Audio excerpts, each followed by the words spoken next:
pagtatangka na ipagpaliban, idribol, isalaula, at sa huli, hadlangan ang prosesong ito. Tila tinilukuran na ng Senado sa pamumuno ni Senate President. Ang tungkulin nito bilang impeachment court. Ang nasasaksihan natin ngayon ay ang pagtatangkang idribol ang proseso na para bang laro lamang ang hustisya at ang pananagutan ay maaaring tawaran.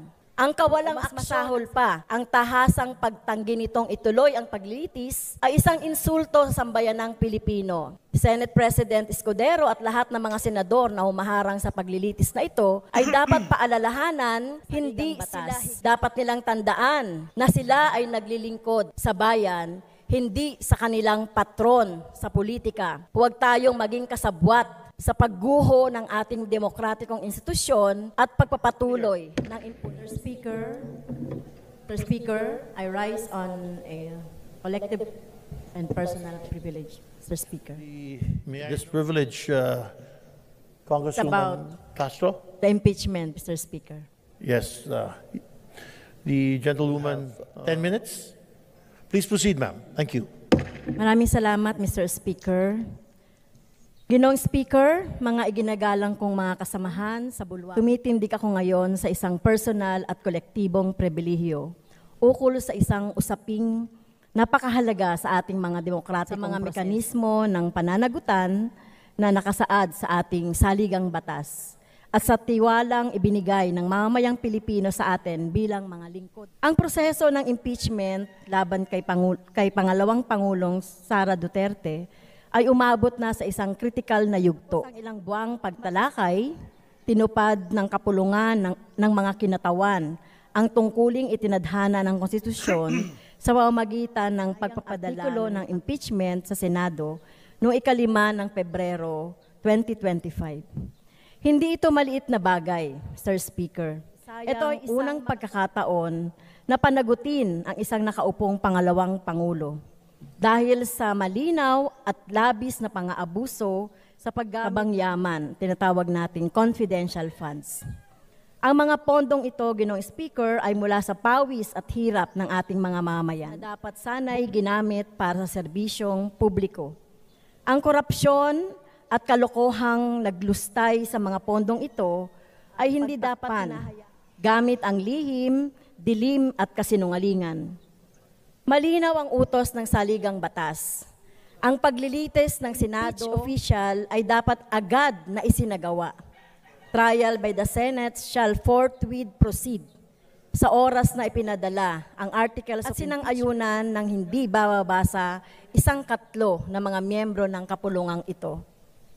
Ngunit, sa kabila ng utos na iyon, ang nakakabahalang pagtatangka na ipagpaliban, idribol, isalaula at sa huli, hadlangan ang prosesong ito. Pebrero pa nang pinadala natin ang impeachment complaint sa Senado. Pero anong petsa na? It's been 4 long months. Saang banda ang forthwith dito? Tila tinilukuran na ng Senado sa pamumuno ni Senate President Chis Escudero ang tungkulin nito. Ito ay tahasang paglabag sa saligang batas at pagtataksil sa panawagan ng mamamayan para sa pananagutan. Namin, Ginoong Speaker, na di bababa sa 612.5 million pesos na pera ng mamamayan punta sa kanila sa forma ng serbisyo, kagamitan o pasilidad sa mga paaralan at ospital ang di nila napakinabangan. Ilang beses ang otoridad ng Kongreso gamit ang squid tactics, sirang plakang sagot at sitsirya para lang lusutan ang di kayang lusutan. Di natin ito palalampasin. Ginoong Speaker, paalahanin natin ang ating mga sarili at ang ating mga kasamahan sa Senado na maglinaw sa sinasabi ng saligang batas. Ipadala ng artikulo ng impeachment, tungkulin ng Senado na magtipon agad bilang impeachment court at simulan agad ang paglilitis ng plenaryo ng Senado kung itutuloy o hindi ang paglilitis. Walang puwang sa saligang batas para sa interpretasyon o pagmaniobra ang hustisya. Hindi dahilan ang walang session. Dahil una, ang impeachment ay hindi legislative function. Ang Senado ay isang continuing body. na may mga senador pa rin kahit nagkapalit man o bago na ang termino. Ang impeachment ay espesyal na tungkulin at sa makatuwid, hindi ito nakatali sa legislative calendar. Ngunit ang nasasaksihan natin pagtatangkang idribol ang proseso na para bang laro lamang ang hustisya at ang pananagutan ay maaaring tawaran. Ang pagkaantalang nito o procedural na usapin. Isa itong sinadyang hakbang pampolitika, isang hakbang na nagsisilbi sa interes, kapalit ng transparency, pananagutan at hustisya. Mismong si Pangulong Bongbong Marcos Jr. ay hayagang nagpahayag na ayaw niya ng na ito. Ituloy ang kanyang mga pahayag na humihikayat ng political accommodation at pumipigil sa paglilitis ay nagpapakita ng kawalan ng prinsipyo, pagkatakot ng dating kaalyado sa eleksyon at pagkapit sa kapangyarihan.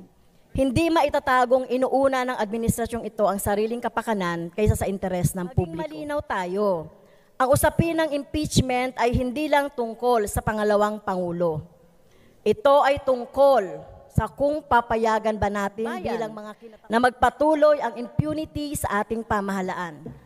Ito ay tungkol sa kung pananagutin ba natin ang mga gumagamit ng pondo para sa pansariling interes na nagtatago sa likod ng confidentiality habang ang ating mga mamamayan ay naghihirap sa pagtaas ng mga presyo, mababang sahod, at bumabagsak na sistema ng edukasyon at kalusugan. Ito ay tungkol sa kung ipaglalaban ba natin ang itong isang tabi ng mga alyansang pampolitika at laro ng kapangyarihan. Ang kawalang aksyon ng Senado o mas ang tahasang pagtanggi nitong ituloy ang paglilitis ay isang insulto sa sambayanang Pilipino. Pinapahiwatig nito na ang nasa kapangyarihan ay sa maling paggamit ng pondo ng bayan, sa korupsyon at sa pagtataksil sa tiwala ng mamamayan. Sinasabi nito ang ating mga guro, manggagawa, magsasaka at sa lahat ng mga nagbabayad ng buwis na baliwala ang kanilang sakripisyo na ang kanilang ay maaring aksayahin ng walang pananagutan. Ginoong Speaker, mga kasama, nagampanan na natin sa kapulungang tungkulin ang ating assignment na ipadala na natin ang Articles of Impeachment. Tungkulin na ngayon ng Senado nagampanan ang kanilang bahagi. Ang antala ay hindi lamang paglabag sa saligang batas, ito ay kawalan ng katapatan sa interes ng publiko. Senate President Escudero at lahat ng paglilitis na ito ay dapat paalalahanan hindi sila higit sa saligang batas. Dapat nilang tandaan na sila ay naglilingkod, hindi sa kanilang patron sa politika. Nananawagan ako sa bulwagang ito na igiit sa Senado na tuparin ang kanilang tungkuling itinadhana. Nananawagan ako sa sambayan ng Pilipino na manatiling mapagmatsyag at patuloy na igiit ang pananagutan mula sa mga nasa kapangyarihan. Ako sa ating lahat, bilang mga lingkod bayan, na alalahanin nating narito tayo hindi para pagsilbihan ang sarili nating interes o ng ating mga kundi para itaguyod ang hustisya, transparency at kapakanan ng ating mga mamamayan. Dapat ituloy. Anumang kulang dito ay pagtakas sa ating tungkol